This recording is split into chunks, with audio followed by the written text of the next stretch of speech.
salarios y se produce una equiparación mucho mayor que en otras épocas. Se llega al momento de máxima distribución de la riqueza de la Argentina. Creo que los trabajadores se llevaban en ese momento un 48% de la torta, de la riqueza creada. Nunca más se volvió a ese nivel. No, nunca más. Nunca más, y al contrario, hicimos todo para revertir ese carácter progresista. Pero digo, también decimos la burbuja de los años 90, también hubo una cierta burbuja en los 60, ¿no? Porque había como una cosa de fiesta, los happenings y todo, pero de una sociedad que se precipitaba también a la violencia, ¿no? Sí, yo escribí una canción que se llama Eran los 60 y que al final dice: eran los 60 y la historia violenta, la bruta tormenta se venía tan lenta que no nos dimos cuenta. Y a veces tengo la sensación de que esa fiesta, esa celebración de creación de cultura, de bienes, de progreso, de ideas, fue como un dulce que nos mostraron y que nos dieron para decir: a ver, muchachos, asomen la cabeza a ver quién es quién, tomen este dulce. Así le sacamos la foto. Y exactamente, los tenemos registrados y luego pasamos esa guadaña que se pasó durante la década siguiente, ¿no? Claro. Ahora, yo pensaba, burbuja por burbuja. La burbuja de los 60 es una burbuja con creatividad, con cultura, con disfrute de bienes culturales, con una universidad llena, con Eudeva, con libritos accesibles para todos en los kioscos, Así a precios increíbles. Con kioscos de Eudeva por toda la ciudad, con Boris Spivakov manejando esa empresa única en la historia del mundo. Única en la historia del mundo. Fue liquidada, lo primero que se hizo, después Exactamente. se liquidó. Sí. La burbuja de los 90, la de Menem, es una burbuja que se reía de la cultura, le importaba un comino la cultura, era la burbuja de las pasarelas, de las modelos de las cirugías plásticas, de la pavada, de la fama, de la obsesión por la fama. Bueno, ¿no? diría que en los 90 triunfó esa idea estadística que dice que que el consumo promedio de los pollos es de 1 por persona, cuando una persona come 2 y la otra no come ninguno. Entonces el crecimiento fue así, porque se desparejó de una manera tan brutal que, a pesar de todos los esfuerzos que se han hecho en los últimos 4 años, insuficientes, ¿no? Insuficientes, porque no hay una redistribución verdadera, esa metáfora del pollo sigue más o menos real. 40 años antes, 50 años antes, no era así. Es decir, el hambre en este país a donde vos tomás la mano y sacás un pescado del río o del mar, o una fruta del árbol, o donde tirás una semillita y crece una cosecha récord de trigo, el hambre era una cosa inexistente, aún en las capas más miserables. No se veía gente revolviendo basura para comer. Ese es un fenómeno que aparece durante los 90 en el país. Y no era una cosa nunca vista. Es decir, ¿qué significa hambre? El hambre era un problema que estaba en la Cuba de Batista, donde el 50% de los chicos no habían tomado leche, o en la Venezuela de Pérez Jiménez, claro. O en el resto de la Latinoamérica pobre y miserable. Argentina no tenía miseria. Tenía esa clase que era el 1%, 1,5% de lo que se llamaba el lumpen, que era básicamente, bueno, uno tenía la sensación de que era gente que había elegido eso, y no era por falta de oportunidades, sino por desidia o por lasitud, aunque esta sea una idea equivocada y por ahí claro, elitista. El que no trabajaba era porque no quería, y el que no comía era porque no se las arreglaba. Ahora, Jorge, vos metido en todo ese movimiento cultural, ¿no es cierto?, que comprendía el Ditela, los bares, los boliches, los café concert que surgen, ¿el dinero cómo aparecía en ese clima cultural? Bueno, la diferencia es que cuando uno precisaba dinero en aquella época, ponía la mano y alguien le ponía $1000. Siempre había alguien. Claro, era muy... Mirá, yo me estaba acordando, yo empecé a trabajar tarde, porque era muy vago y además me dedicaba a la dirección coral y a la música y a estudiar, y entonces hasta los 28 años yo no trabajé. Sí, hacíamos unos bolos con Lía en Canal 7, en una audición para chicos, y entonces ganábamos, 5.000 pesos por semana. Y entonces, bueno, que era el equivalente a hoy, no sé, $30 o a 100 pesos. Y me acuerdo que ganábamos, te hablo del año 67, 68, unos 60.000 pesos al mes y precisábamos 80.000 para vivir. Con lo cual mi viejo todos los meses me ponía la diferencia. Y una vez en la casa de Miguelito Brasco, cené con un muy conocido publicitario que era dueño de la agencia más hot del momento. Me dijo que estaba buscando un redactor creativo. Yo le dije que yo era el mejor, jamás había escrito nada, pero cada vez que veía un diario o miraba la televisión me parecía absolutamente, me parecía una tontería no poder mejorar eso. ¿Viste? Uno a veces sabe que puede hacer ciertas cosas y como sabe que no puede hacer otras. Me dijo, bueno, ¿por qué no venís el lunes y haces una prueba? Bueno, fui el lunes, Florida y Paraguay, la mejor esquina de ese momento de Buenos Aires, un piso altísimo, y me dieron dos huesos, un freón y nylon industrial.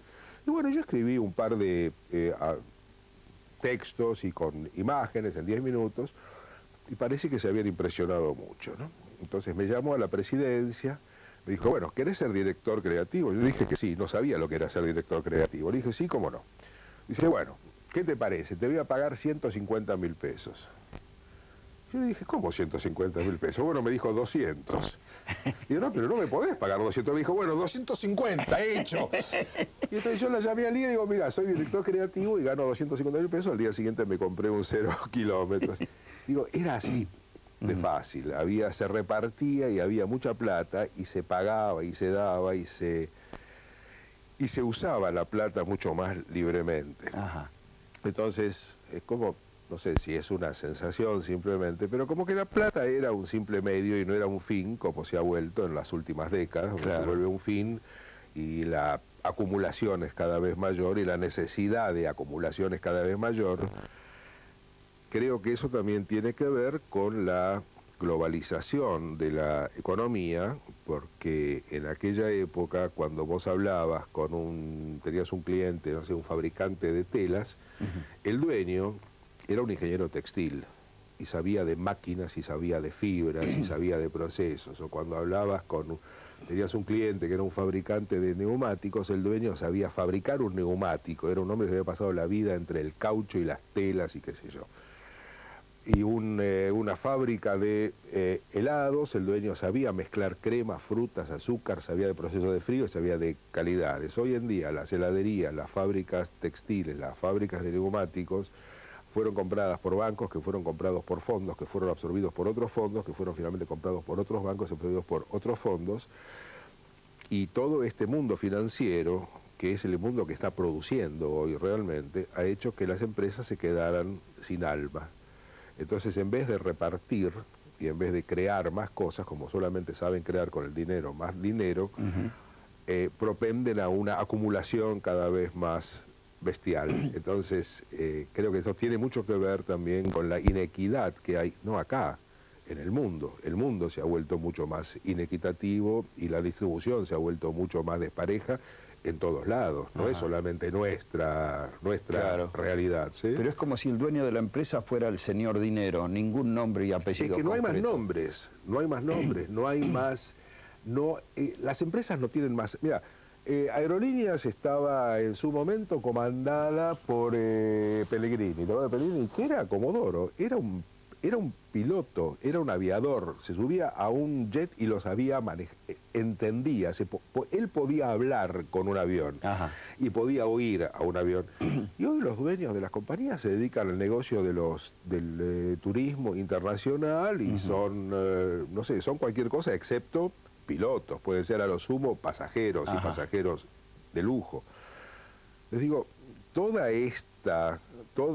este traspaso de industriales, de gente que tenía como vocación y como conocimiento fabricar cosas y con eso obtener dinero y por ahí acumularlo para seguir haciendo más cosas, para seguir acumulándolo, se ha pasado a un grupo, digamos, el poder ahora es el poder financiero, no es más el poder industrial, en ninguna parte del mundo. Claro, y es un poder más impersonal, como decimos. Entonces ¿sí? Creo que la redistribución se ha aplanado en parte, posiblemente, por un fenómeno así, de la globalización de la fusión, del crecimiento de las megas. Claro. Y hace unos años leí en Le Monde, hará 10 años, que calculaban que para el 2010, o sea, ya estamos acá nomás, iban a quedar solamente 400 empresas en el mundo por el proceso de fusión y compra, ¿no? Y yo me quedé pensando y digo, bueno, entonces en el 2015 quedarán 200, en el 2020 100, y así en algún momento quedarán 2 empresas. Y en algún momento inevitablemente una de esas empresas comprará a la otra. Y ese será el verdadero final de toda la economía y de nuestra civilización. El otro tema que es muy de nuestra época, pero no lo era, me parece, en los 60, es la corrupción.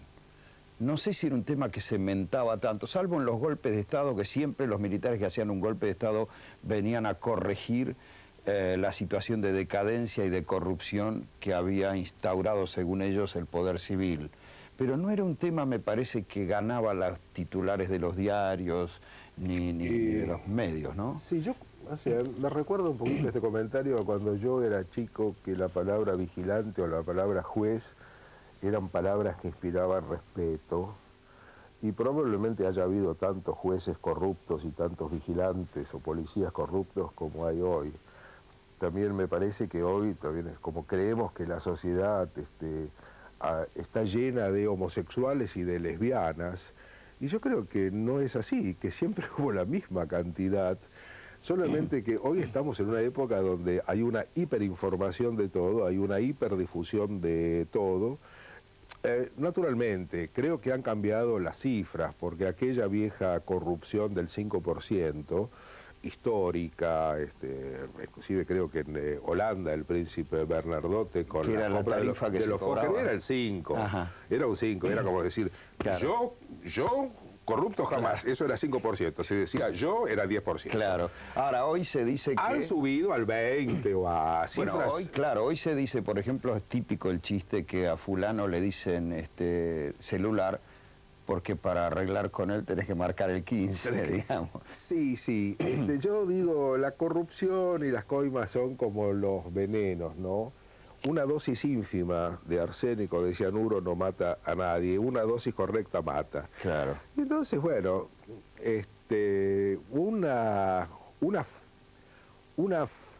una lubricación, una facilitación tradicional era adornar a alguien con unos pesos para que el negocio se agilizara.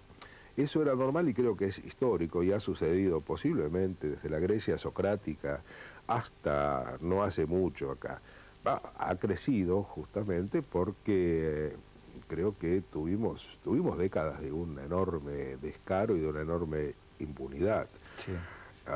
Supongo, a ver, así, razonando, en la época socrática la corrupción se castigaba con el exilio, con el ostracismo o con bebiendo un vaso de cicuta. Y en estas épocas la corrupción se castigaba con una embajada en París o en Nueva York o en Portugal. Claro. Ahora, Jorge, tomamos algunas referencias del pasado, de los 60, y decimos cómo cambiaron muchas cosas y para muy mal, digamos, ¿no? Yo creo que en Argentina algo que identifica a los argentinos es también la idea de decadencia, es decir, ahora la decadencia respecto de los 60, cuando era una sociedad más equilibrada, con muy pocos pobres, con prosperidad, pero también la idea de decadencia respecto de un pasado dorado, cuando Argentina tiraba manteca al techo. No, pero digo, nos parece un componente de ser argentino pensar que venimos de una época que era mejor que hoy. Sí, pero eso creo que corresponde a todos los seres humanos y a todas las épocas. Mira, yo cuando era muy joven leí un libro, creo que el autor se llamaba Gideon Hauster, que se llamaba Y la Biblia tenía razón.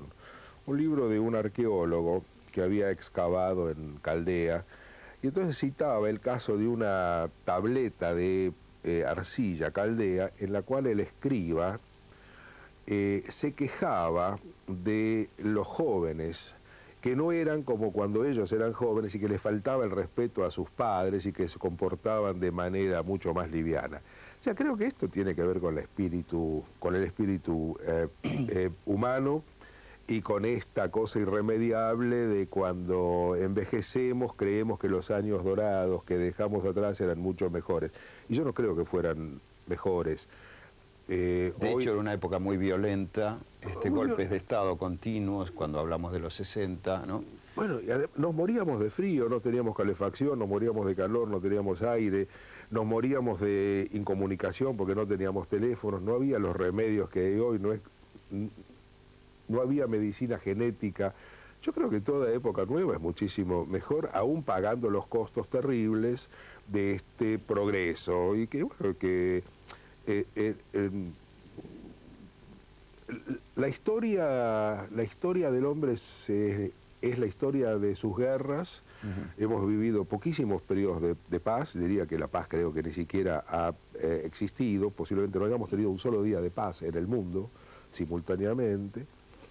Pero estas guerras han hecho que avancemos, que descubramos cosas, que mejoremos, y hoy vivimos inmejorablemente mejor. Y en Buenos Aires, con la desocupación, con la marginalidad, con los cartoneros, con todas estas cosas que la gente considera que son tremendas y que son símbolos de decadencia o de inseguridad, como vos marcabas antes, cuando Claro. estábamos, antes de comenzar, con esto, de todas maneras, hoy estamos viviendo una vida muy superior a la que vivíamos hace 40 años, Sí. donde tenemos un montón de posibilidades.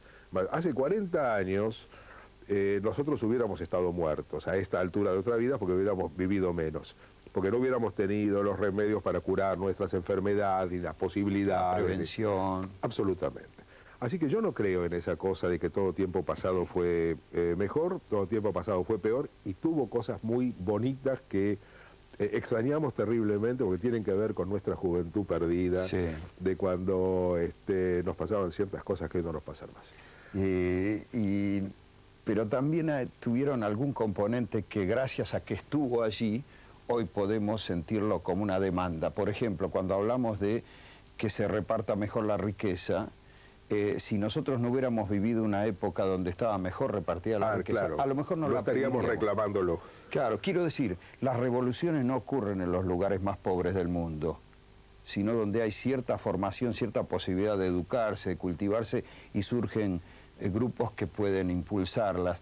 No surgen de los lugares más atrasados del mundo. Entonces, me parece que la memoria de cierta equidad, de una sociedad que era más igualitaria, eso sí es una cosa para reivindicar, Sí, ¿no? a veces surgen a veces surgen de cosas muy pobres. La Revolución Rusa del 17 surge de un estado feudal donde los campesinos se morían literalmente de hambre, y la Revolución Francesa surge de un estado donde también había miseria y hambre. La Revolución del Mayo francés, por otro lado, que no triunfa, Pero estudiantes. que fracasa. No, estudiantes sindicalistas. Todos los sindicalistas, ¿no? De marchas de 200.000 sindicalistas, paro durante 15 días, Francia paralizada, de una sociedad rica, de una sociedad rica, ¿no? Claro, claro. Por eso digo, hay cosas del pasado que nos sirven para reclamar, que de otro modo no reclamaríamos una mayor equidad, ¿no? Vos te dedicaste mucho tiempo a la publicidad. Ahora, la publicidad dijiste alguna vez que es una droga muy adictiva. ¿Esto quiere decir que no la hiciste solo por la plata? No. Porque vos me hablabas de plata al principio, 250.000 pesos de aquello. No, la publicidad, mira, la publicidad haciendo la parte creativa de la publicidad, no la parte contable o la parte de gestión, que es una parte que yo no entendí. Si la hubiera entendido hubiera ganado muchísimo dinero, seguramente.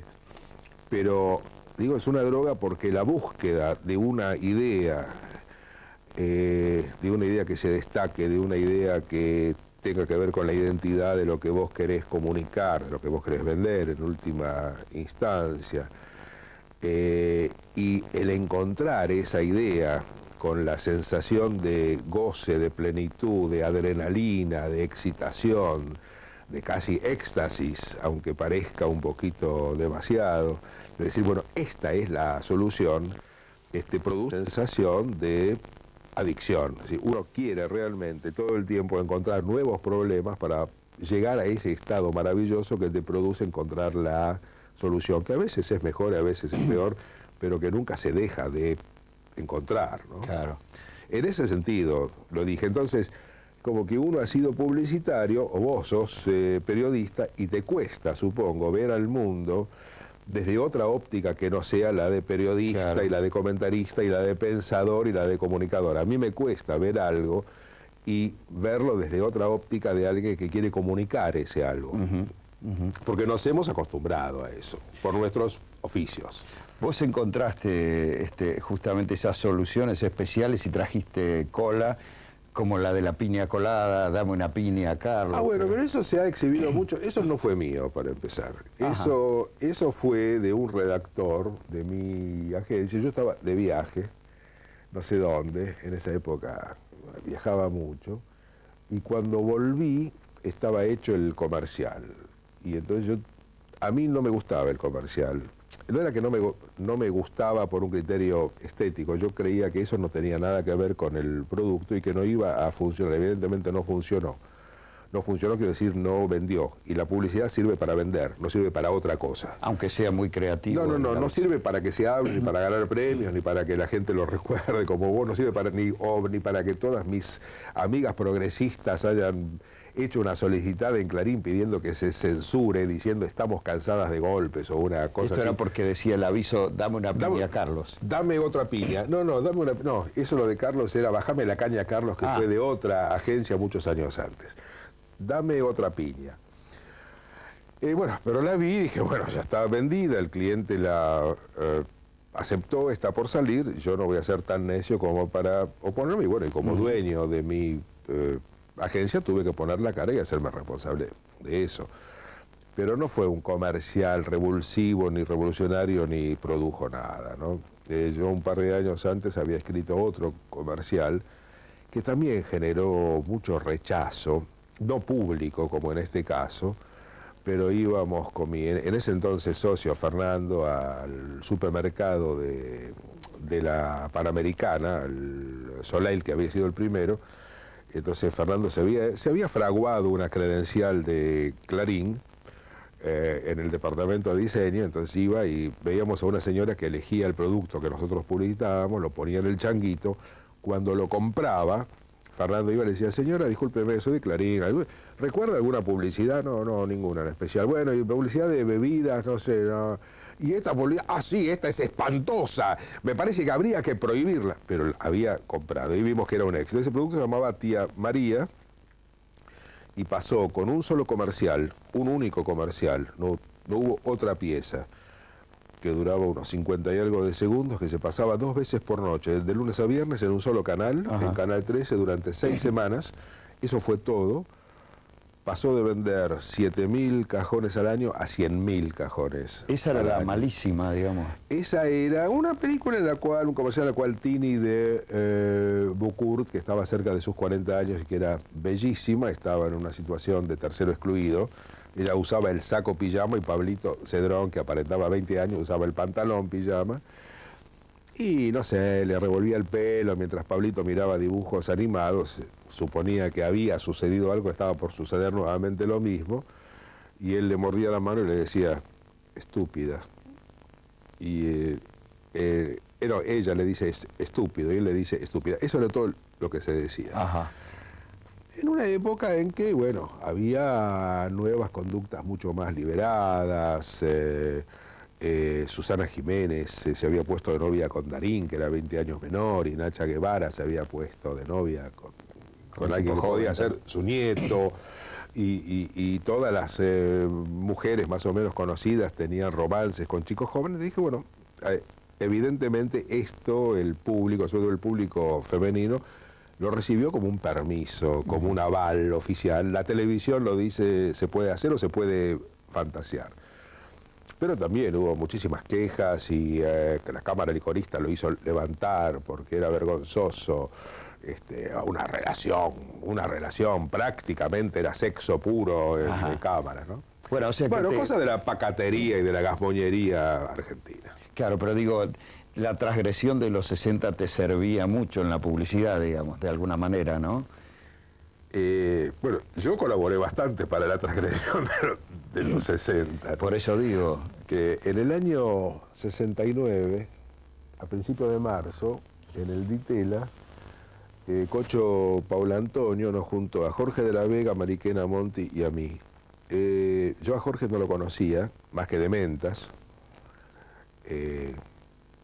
porque yo era amigo del Gallego de Eira, otro de los miembros del grupo de la Nueva Figuración, Y 2 días antes nos juntábamos, ahí me enteré que Jorge había sido el autor del Gusanito, una canción legendaria que cantábamos en los años 50, con el ingreso a la facultad. Y nos subimos a un escenario que Cocho armó sobre la boletería del Ditela abajo. Se bajaron los vidrios y se hizo un sit-in, había como 3.000 o 4.000 personas en la calle Florida. Y yo ahí debuté como cantautor. Había hecho algunas cosas, pero nunca solo, digamos, nunca como cantautor, con mis propias cosas. Y en el año 69 yo canté una canción en la cual se decía culo, que cuando dije esa palabra hubo como una cosa así en la audiencia. Era impensable, y hoy se dice en las audiciones de chicos, donde se dicen cosas muchísimo más duras que eso. Así que fui... no soy un testigo de la transgresión, fui uno de los que participaron, un subversor típico de los años 60, y digo, fui un subversor de la manera más, defendiendo esa capacidad subversiva, por la cual después fui, bueno, acusado, perseguido, amenazado. Y, ese álbum emblemático, No todo va mejor, no todo va mejor ¿no? Con Jorge Schusen. Con Jorge Schusen, pero con el signo de la Coca-Cola. Con la tipografía de Coca-Cola, sí. Claro. Sí. Ahora, te quedaste en la publicidad, digo, vas y volvés con la publicidad, vas y volvés, te alejas, volvés. Bueno, yo estaba también muy mal acostumbrado y yo estaba habituado a hablar con estos dueños de las empresas con alma. Es decir, tenía un cliente muy grande que era una de las más grandes destilerías de whisky, Hiram Walker, voy a decir la marca, cuyo presidente, mi amigo Víctor Barón, era un ingeniero que había sido jefe de fábrica durante décadas. O sea, que sabía manejar las máquinas, sabía manejar los cereales y sabía hacer el producto. Hoy en día Hiram Walker es propiedad de Alay Domecq, que a su vez es propiedad de un fondo de inversiones que es anónimo, entonces les da lo mismo. Cuando se comienza con toda esta globalización, yo ya era bastante grandecito como para adaptarme y como para comenzar a hablar con los jóvenes funcionarios cuyo objetivo era juntar fichas para su currículum y que a similitud de sus patrones tampoco tenían el alma puesta en ese producto ni lo sentían como propio. Entonces me fui quedando afuera. En este momento estoy, sí, justamente asesorando a una bodega que es dueña de bodegueros. Es dueña de gente que sabe hacer vinos y que está todo el día de las 4 de la mañana en las prensas y en los viñedos. Entonces hablamos un lenguaje idéntico y así se pueden hacer las cosas. Pero sí, voy y vengo, más bien voy que vengo. Vos siempre has sido un hombre de la cultura, pero también con un pie en la búsqueda de dinero. De alguna manera la publicidad, tus emprendimientos gastronómicos, la inversión en Lola, en la fundación de Restaurant Lola, donde vos mismo admitiste que en un año te consumiste una terrible inversión. Sí, en un año, como digo, siempre hicimos una pequeña fortuna. Eso es, invertimos una gran fortuna y al año habíamos tenido una pequeña fortuna. Ajá. La licuaron, digamos. Sí, porque eso sucede cuando uno hace negocios que no sabe hacer. No sé por qué tengo la sensación de que he perdido más dinero del que he ganado, claro. Pero parece que esa sensación debe ser cierta, porque mi relación con el dinero nunca fue buena. Nunca lo supe manejar, nunca... Bueno, tu Idi Yemame te preguntaría, Jorge, ¿qué te pasa con la plata? Y no sé, no nos llevamos bien. Ni yo quiero mucho la plata, ni me siento querido por la plata. Además, la plata nunca me interesó mucho. En momentos de tener mucha podía vivir como teniendo mucho, y en momentos de tener pocas puedo vivir como teniendo poca, y no me hace ni más feliz ni más infeliz. Es decir, además fui un tipo consumista en una época, pero consumista de cosas que no eran necesarias, porque consumir cosas que uno necesita no es para nada divertido. Si salir a comprarse calzoncillos y zapatos no me parece un acto alegre, pero salir a comprar cuchillos de caza de jabalíes, pensando que uno jamás va a ir a cazar jabalíes con esos cuchillos, me parece que es mucho más divertido. Pero fuera de eso no soy un tipo consumista, es decir, puedo a veces, digo, a ver, ¿cuánto habré gastado yo este mes en mí? Y no sé, habré comprado los cigarrillos cargado nafta en el auto, no lo lavo nunca, porque no sé esas cosas, a dónde se lava y qué sé yo. Y bueno, pues sí, en mí no gasto nada más que eso, no me interesa la ropa, no me interesan los relojes, sí, comprar libros, pero eso no lo siento por plata, porque lo compro por internet y lo pago con tarjeta de crédito, claro. Entonces no es plata, eso es otra cosa. Ahora, esa relación errática o complicada con el dinero, digamos, tiene también una base en un componente judío, digamos, complicado. Por ahí leía yo algún cuento que vos contaste que dice que cuando un judío pobre come un pollo es porque uno de los dos está enfermo, ¿no? Sí, sí, eso tiene que ver con la miseria, con el estado de miseria en el cual vivía el 99.9% de los judíos de Europa central y oriental antes de la guerra, antes del exterminio. Puede ser que tenga un poco de ese mandato judío de no hacerle a los demás lo que no querés que te hagan a vos. Entonces, eso de no quedarse con la plusvalía ajena, ¿no? Y yo siempre he dicho que lo primero que hay que hacer es pagarle al otro lo que se le debe o el sueldo, y después lo que queda es para uno.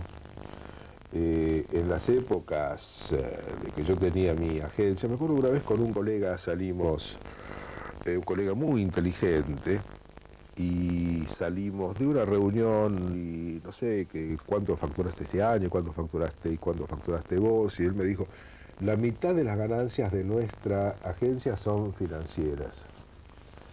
Y yo financieramente no ganaba un solo centavo, porque yo pagaba mis deudas exactamente el día.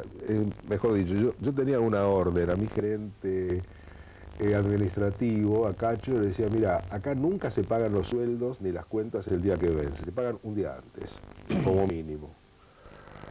Y no me arrepiento de no haber ganado mucho dinero de esa forma, porque me siento muy tranquilo con mi pasado, porque siempre fui un excelente pagador y además no soporto tener deudas.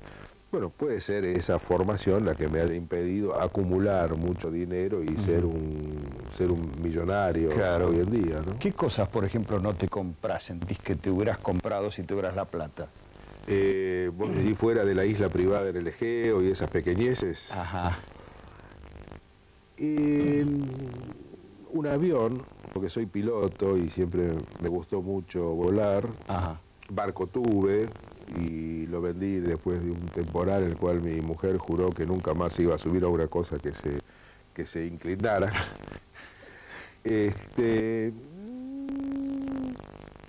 Posiblemente algunas obras de arte que nunca me compré, algunos cuadros, alguna pintura. No muchas cosas más, porque además no siento real apego a ninguna cosa material de las que tengo. Creo que por ahí a una paila de bronce muy linda que era de mi bisabuela y de la cual no me gustaría desprenderme, de una cantidad de libros que quiero mucho y que aunque no los vuelva a leer no me voy a desprender de ellos, pero no tengo cosas materiales. Ni a una casa, ni a un auto, ni a una... No. Jorge, ¿quién te dio el mejor consejo sobre dinero que recibiste? Mi viejo. En realidad, me dio varios consejos. Por ejemplo, un consejo, y mi viejo era muy metafórico, me decía, ¿cuál es la mejor manera para perder a la ruleta? Apostarle a los 37 números. Como te pagan 36, siempre vas a perder un 36avo. Me dice, ergo, ¿cuál es la mejor manera para no perder en la ruleta o para ganar? Era no jugar a ningún número. Eran consejos prácticos. Y después me contó, una vez, yo tenía 20 años, me contó un cuento que siempre me gustó mucho y que lo he usado mucho para hablar sobre el dinero, y es este. Había una vez un reino regido por un monarca muy sabio, justo, muy equitativo, muy bondadoso e inmensamente rico. Tenía en los sótanos de su palacio una fortuna incalculable. como era equitativo y bondadoso, cargaba con pocas gabelas a sus ciudadanos, que entonces producían muchos bienes, ganaban plata, y como era muy justo y muy responsable, los reinos vecinos mercaban con él con toda confianza, le daban crédito, porque pagaba sus deudas muy puntualmente. Estaba un día el rey tocando el laúd en sus aposentos solo, y entró el primer ministro muy alterado y le dijo: Majestad, ha ocurrido una tragedia terrible. Dice: ¿qué pasó? Y se abrió una grieta en los sótanos de palacio y la tierra se tragó todos vuestros tesoros. Todos nos quedó una sola moneda, estamos quebrados, esto es el fin, es una tragedia. Entonces el rey, que era muy sabio, meditó y le dijo: ¿quién más sabe esto? Dice: nadie, Majestad, usted y yo. Dice: entonces, ¿tú confías en tu rey? Dice: absolutamente, le dijo el primer ministro. Bueno, tu rey tiene la solución. Dice: tienes que ponerte de cara hacia esa pared y contar muy lentamente hasta 7, número mágico, y yo encontraré la solución. El primer ministro, absolutamente creyente, se puso de cara y comenzó a contar. 1, 2... Cual el rey dejó el laúd, tomó una cimitarra afilada, decapitó limpiamente al primer ministro, tiró su cabeza y su cuerpo al foso de los cocodrilos, limpió un poquito la sangre que había en el piso y siguió tocando su laúd. Y los ciudadanos siguieron pagando sus pocas gabelas, produciendo, los reinos vecinos siguieron mercando con él y siguieron dándole crédito, y todos fueron felices y todos comieron perdices.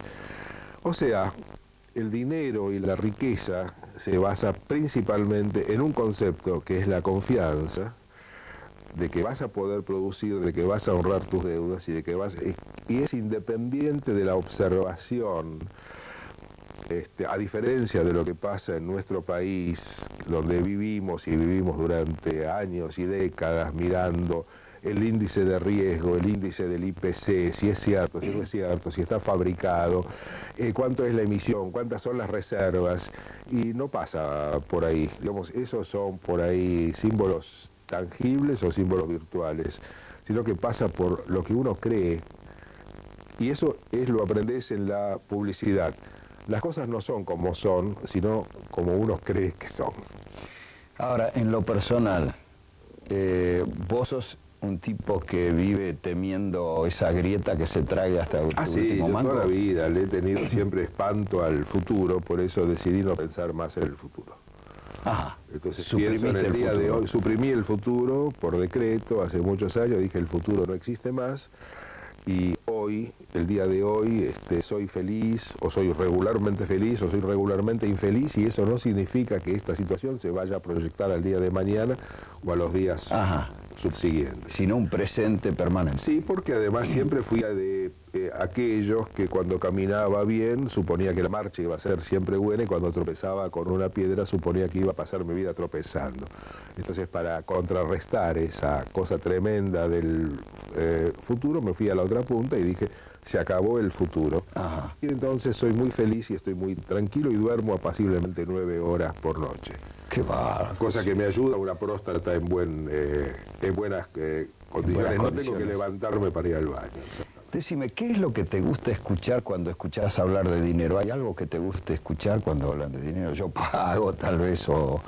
Me gusta escuchar el pling de la caja, que es muy agradable, sobre todo ahora que estoy ayudando a mi hijo y a mi nuera a trabajar en su nuevo restaurante, a donde estuviste. Mamá Europa, claro. Así es, el pling de la caja.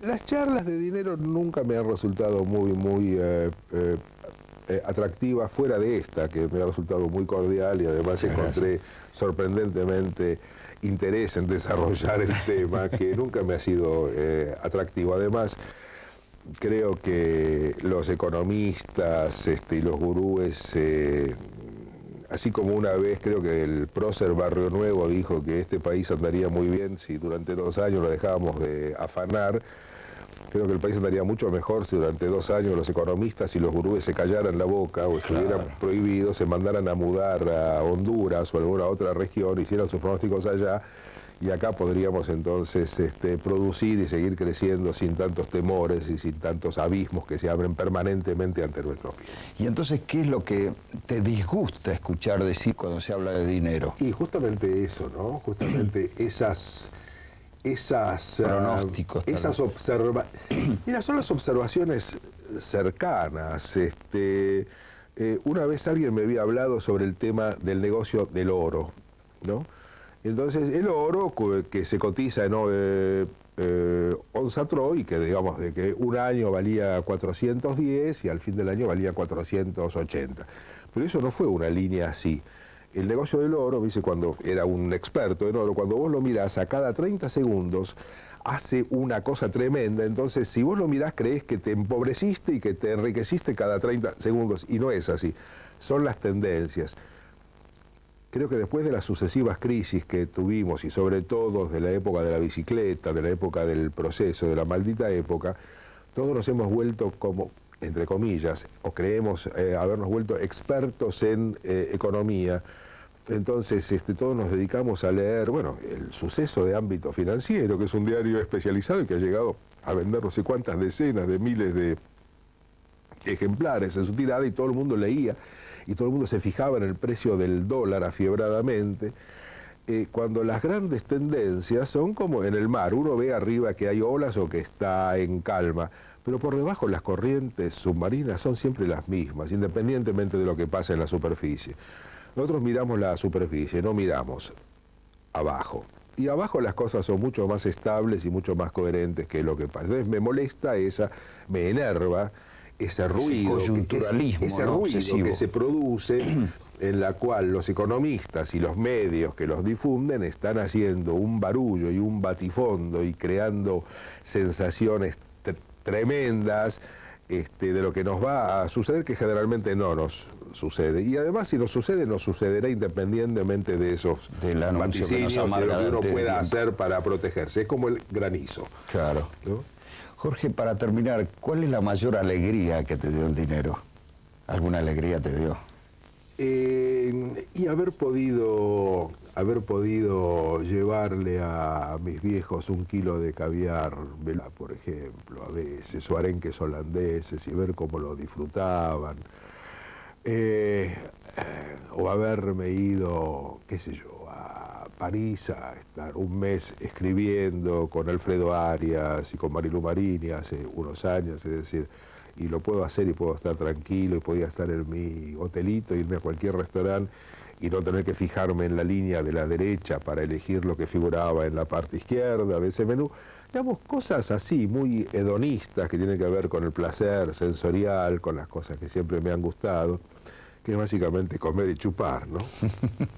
Muchas gracias, Jorge. A vos por haberme invitado.